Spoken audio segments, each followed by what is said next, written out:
This is my drawer of vintage photos that are suitable for use in artwork. I have this drawer that's lives in my workroom, and mostly what I check in here is photos that are in poor shape that I would never resell because they really don't have any value. So I don't feel badly about using them in my artwork.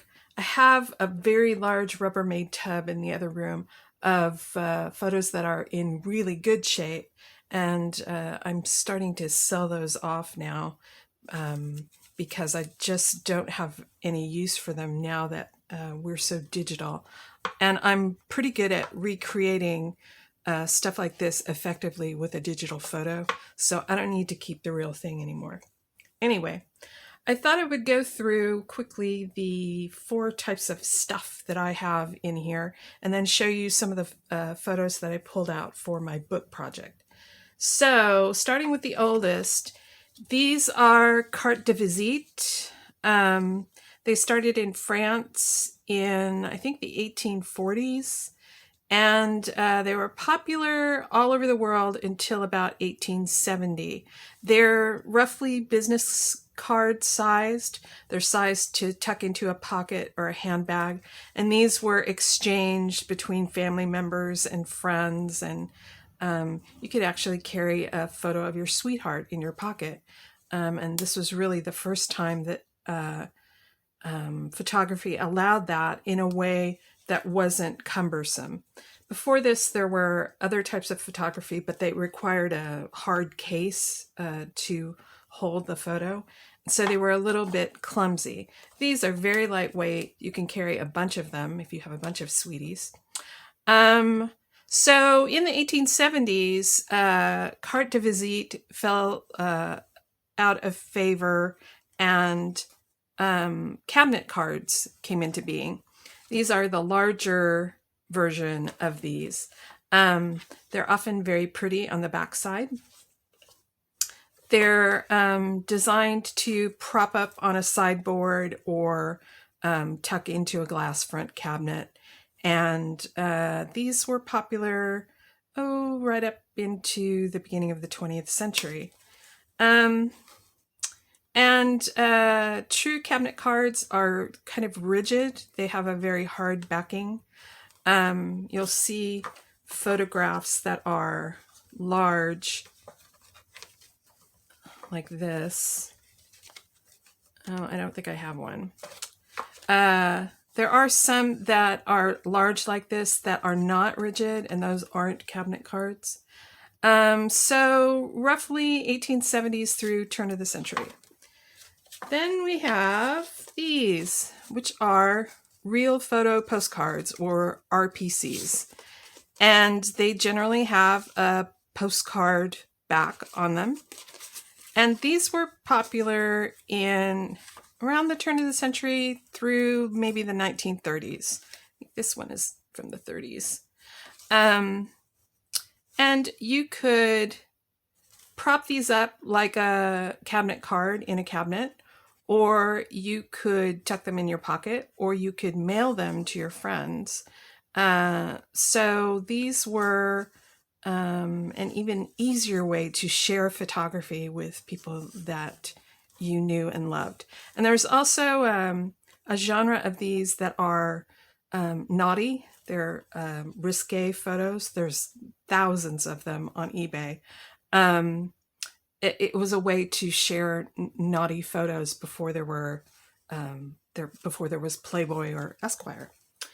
And then for those of us who are of a certain age, you get to printed photos with the white borders. And these are, this one is from the 40s. These are 40s, 50s. Some of them are a little bit older. And these are really easy because it's so simple to print multiples of them. You can just ask at the developers to have 20 copies of this photo, and then you can tuck it into a letter and mail it off, and that's that. So that is the historical tour of my vintage photo drawer. I pulled out some photos for the project that I'm working on, and I mostly like photos of a woman or women like these. I really like women outside. I'm going to do a book on magic and sort of herbal magic. I really like that sort of thing more than I like this, which is a studio portrait, clearly photographed inside against a background. She's a little too posed and a little too formal for what I'm doing. But this could be her sister, and she is definitely outside, dressed in black, right on. So this is sort of the look I'm heading toward. Pulled out this picture of a house. I don't have too many landscape photos, but I really liked this. Like, if I could find maybe this and this together. I like these old ladies, 4 old ladies dressed in dark clothing.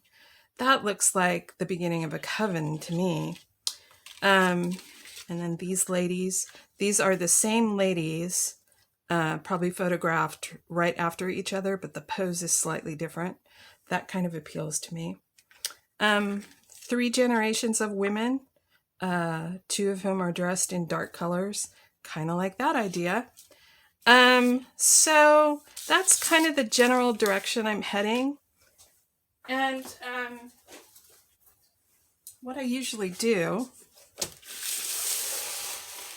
is get my book and just sort of start.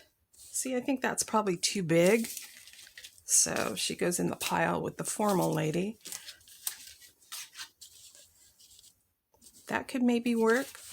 Oh, I really like these old ladies though. I could trim this down so that the border isn't quite so big. And then maybe there's a house, and that will leave me room to put some stuff here. So I just sort of pick out photos that seem to tell a story and then start playing with them. And gosh, if it's these old ladies, maybe old letters, maybe it's not so much a magic book as it is your grandma's book. Maybe some lavender and some ribbons and a locket. And now I've got kind of a story going based on the photos that I've pulled out. So that's what's going on at my house today.